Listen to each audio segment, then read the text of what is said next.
अस्सलाम वालेकुम। देखते आंखों सुनते कानों को मेरा सलाम। कैसे हैं आप सब? मैं बिल्कुल ठीक हूँ, अल्लाह का शुक्र। उम्मीद है आप भी सब खैर से होंगे। जी हाँ, सुबह सुबह उठ के सबसे पहला काम मेरा ये होता है, मैंने रात को सोने से पहले ना ये स्पूल मशीन लगा देनी होती है, बर्तन धोने वाली मशीन, ताकि जो प्लेटें और ग्लास वगैरह हैं वो सुबह तक धुल जाएँ। फिर सबसे पहला काम ये होता है कि जब बच्चों को उठाना होता है, साथ ही मशीन खाली करनी होती है, इनके बर्तन शर्तन जो है वो अपनी अपनी जगह पर रखने होते हैं, और फिर मैं बाकी काम शुरू करती हूँ। तो अब बनाते हैं बच्चों का नाश्ता। आज हम लोगों ने कहीं जाना भी है, अपने लिए बनाई है चाय, अपने और मियाँ जी के लिए। तो बस छोटे बच्चे भी नाश्ता करेंगे, पारसा भी नाश्ता नहीं करेगी। तो इज़ना का नाश्ता बन रहा है। आहल ने खानी होती है कॉर्नफ्लेक्स मूसली, और बस इज़ना मेरा जो बच्चा है ना, उसने अच्छे से 2 हाफ़ फ्राई अंडे और साथ 3 से 4 ब्रेडें उसने खानी होती हैं, ताकि वो 3-4 घंटे फिर उसके आराम से गुजर जाए। और हम लोगों ने जहाँ जाना था वहाँ से मैं आते आते 3 बज जाने, तो मैं इसलिए कही थी कि अच्छे से नाश्ता करके जाओ। तो जाने से पहले जी मैं शाम की तैयारी करके जा रही हूँ, क्योंकि आके मुझे खाना ना बनाना पड़े। मैंने सोचा हुआ था जी आज जो है रोस्ट बनाएंगे, चिकन को मसाला लगाएंगे, तो बस उसी का मसाला तैयार कर रही हूँ मैं। वही हमारे बेसिक मसाले, बस थोड़ा सा जो है वो मैं जो मसाला है इसका टिक्कों का वो भी डाल देती हूँ उसमें, और साथ ब्राउन प्याज और काली मिर्चें, जो जो आपको अच्छा लगता है मैं सारे मसाले डाल लेती हूँ। और साथ एंड में जी मैंने थोड़ा सा फूड कलर डाला, ऑरेंज कलर का, ताकि उसका अच्छा सा रंग आ जाए। तो ये मसाला बन गया। उधर मैंने उनका सारी खाल उतार के, ये मुझे सबसे मुश्किल काम लगता है। पहले तो मैं पूरा लेग पीस ही जो थाई और लेग सबसे पीस मुश्किल दोनों गंदा इकट्ठा ही काम लगता है, लगाती लेकिन थी क्या मसाला, करना लेकिन पड़ता मैंने है। देखा कि कोई भी नहीं खाता, सब चुन चुन के ना ये वाले पीस खाते हैं। तो अब मैं लाती ही यही हूँ, ताकि मुझे वो उसके ना तो 2 पीस करने पड़े, और ना मुझे वो बाकी पीस जो हैं वो खुद खाने पड़े, या उनकी बोटियाँ बना के किसी चीज़ में डालनी पड़े, क्योंकि पारसा और इनके बाबा ही खाते हैं। मैं तो एक बार मैंने खा लिया बड़ी मुश्किल से, तो इन्होंने 2-3 दफ़ा खाना होता है, और इनको सिर्फ दोनों को लेग पीस ही अच्छे लगते हैं। तो फिर मैंने इस बार लेके ही सारे में ये आई थी।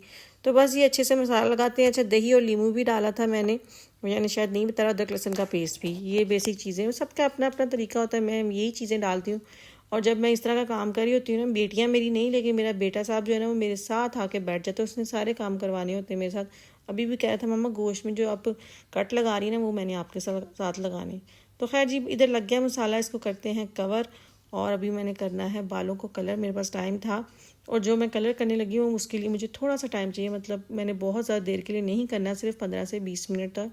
तो अब इसके बाद जाके सीधा पहले मैंने कलर लगाना है अच्छा बालों को। जी, क्यों मेरे लगाना है कलर दिखाती ना हूँ जो आपको। मैं स्टिकिंग करवाई थी वो काफ़ी लाइट हो गई है। मैंने ये लेके आई हूँ डुंकल ब्लॉन्ड। तो अब देखते हैं इसका वाकई सही कलर आता है कि नहीं। तो लगाते हैं इसको सारे बालों में, केराटिन के साथ है ये। तो दो प्रोडक्ट्स हैं इसके साथ, एक ये और ये बाद में कंडीशनर। ये बाद में वॉश करने के बाद शैम्पू नहीं करते हैं, वॉश करके निकाल के कलर ये लगाते हैं, फिर दो दिन बाद दोबारा आप अच्छे से शैम्पू कर सकते हैं।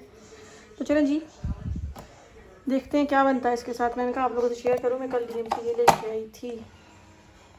अच्छा, मुझे 10 साल हो गए हैं यहाँ पे जर्मनी आए हुए, और 10 सालों में मैंने 10 फॉलर चेंज किए हैं, लेकिन अभी तक मुझे मेरी पसंद की स्ट्रिकिंग नहीं मिली यहाँ पे। मैंने महंगे से महंगा भी ना ट्रीटमेंट करवा के देख लिया, लेकिन हमारे बालों में कलर वो चीज़ नहीं आती जो पाकिस्तान में लोग ट्रीटमेंट करवाते हैं तो उनका आता है रिजल्ट। तो ये देखें, अभी मेरे 1 महीना नहीं हुआ, मेरे बाल कितने लाइट हो गए हैं, बस हालत देखें उनकी। और लोग कहते हैं ना कि बाल ज़्यादा कलर करवाने से आपके बाल वाइट हो जाते हैं। मेरा कोई बाल वाइट नहीं है, सिवाय मेरे सेंटर में एक छोटी सी लट है जो मेरी बहुत पहले से वाइट है, और वही मेरी वाइट है। कलर दिखाऊंगी, देखिए कैसे गोल्डन गोल्डन हो गए। तो अब इनको करते हैं थोड़ा, ये देखिए आपको नज़र आ रहे हैं, ये वाइट हो गए सारे, जैसे यहाँ के लोगों के बाल हैं।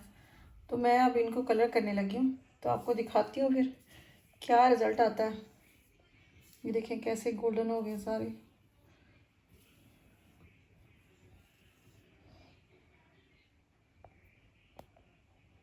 जी ये देखिए मैंने अच्छे से लगा लिया। हाँ, तो अब देखते हैं 15-20 मिनट तक धोते हैं, देखते हैं आपको नज़र आ रहा है कि कैसा कलर निकलता है। फिर जो मुझे गर्मी इतनी लगती है, पसीने से बुरा हाल, लेकिन खैर जी कलर हो गया।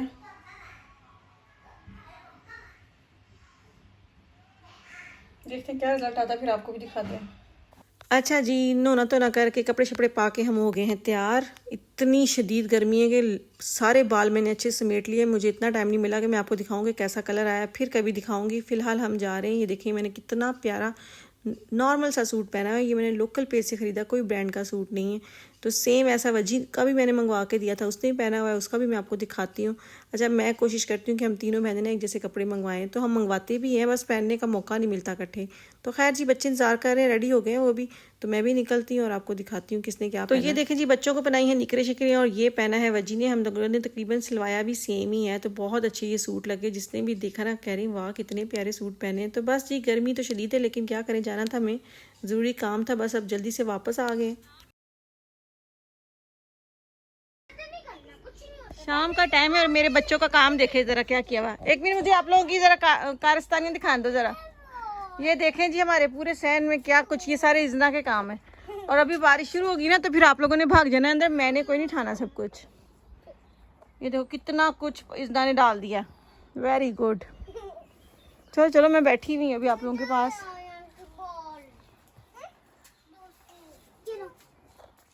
ये क्या इजना, ये क्या स्टॉक है किस चीज का, ये वाला? अंदर तो कोई सीट नहीं है। नहीं नहीं बेटा, वो सीट नहीं है, वो कुछ और है। ये कहाँ से लिए जन? ये तो बहुत अच्छे, ये आयान के, ये ऑरेंज वाले। जितनी आजकल गर्मी चल रही है ना, बच्चे सारा दिन ना गार्डन में और सहन में खेलते हैं, तो यहाँ पे पानी का भी सिस्टम है, तो सारा दिन पानी के साथ खेलते रहते हैं। तो चलो ये शुक्र है गांव का, हमें इतना ये फ़ायदा है कि अगर यही हम शहरों में होते तो ना हमें बड़ा घर मिलना था और ना हम घर से बाहर कहीं जा सकते थे ज़्यादा से ज़्यादा। यहाँ बच्चे अकेले बाहर चले भी जाते हैं, यहाँ पे स्पील प्लस में पार्क है जो बिल्कुल पास ही है, वहाँ चले जाते हैं अकेले, 3-3 4-4 घंटे खेलते रहते हैं। नहीं तो घर में सारा दिन बच्चों ने क्या करना होता है। तो अभी बच्चों ने खेलना शुरू किया था कि एकदम से हल्की हल्की बारिश शुरू हो गई, हालांकि बारिश होनी नहीं है, बस ऐसे ही थोड़ी बहुत बूंदाबांदी हुई है। फिर मैंने कहा जल्दी से उठाओ, और वैसे भी टाइम हो गया था काफ़ी, और सुबह फिर स्कूल होता है, फिर खाना शाना खा के तो ये लोग 7 से 8 बजे तक बेड पे चले जाते हैं बच्चे। तो मैं भी थोड़ी देर आके बाहर बैठ गई। हमारा सहन भी काफ़ी बड़ा है और गार्डन भी काफ़ी बड़ा है, और ये सारी चीज़ें बाहर एक वो लकड़ी का हट सा बना हुआ है, उसमें पड़ी होती हैं बच्चों के खेलने के लिए, तो वो सारी ही निकाल लाई थी।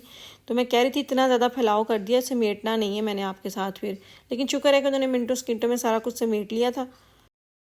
अच्छा, इज़ना और आहिल अभी खेलते हैं इन चीज़ों से ना, खिलौनों से, किताबों से, कलर से। तो अभी इनकी उम्र है, तो मैं इनको मना नहीं करती खेलें, लेकिन बाद में ये उठा लेते हैं सारा। इनको ये चीज़ें किंडरगार्टन में ही सिखा दी जाती हैं, स्कूलों में ही सिखा दी जाती हैं, तो बच्चे तंग नहीं होते इस चीज़ से। फिर मुझे भी मसला नहीं होता, वो जितना मर्जी सामान के साथ खेलें, वापस उन्होंने उनको उसकी जगह पर रख देना होता है।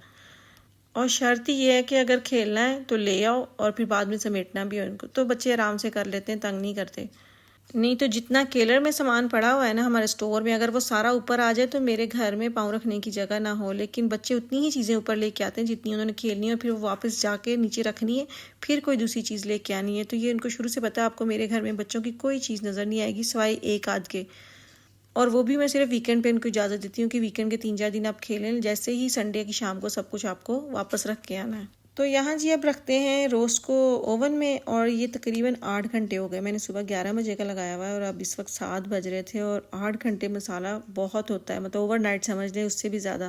तो बहुत अच्छे से रच बस गया था, मुझे नज़र आ रहा था कि सारा जो है ना वो मसाला ऊपर जम गया था। तो बस इसको रखते हैं, सिर्फ रिजवान और पारसा ने खाना है, बच्चे दोनों नहीं खाते अभी स्पाइसी चीज़ें, उन्होंने अपना अपना खाना खा लिया। बस ये रख के मैं उनको सुलाने के लिए लेके जा रही हूँ। तो चलिए आप मुझे भी दें इजाज़त, अपना बहुत सारा ख्याल रखिएगा, मुझे तो में याद रखिएगा। अगर आपको मेरा ब्लॉग अच्छा लगा तो प्लीज़ लाइक करें, और जिन्होंने अब तक मेरे चैनल को सब्सक्राइब नहीं किया प्लीज़ सब्सक्राइब करें। कल आऊँगी एक नए ब्लॉग के साथ। तो इसी दुआ के साथ कि अल्लाह ताला आपकी ज़िंदगी में आसानियाँ पैदा करे, और आपको भी तौफीक दे दूसरों की ज़िंदगी में आसानियाँ पैदा करने की, और अल्लाह ताला आपको हर तरह के कर्ज़ और मर्ज़ से महफूज रखे। तो कल तक के लिए अल्लाह हाफिज़।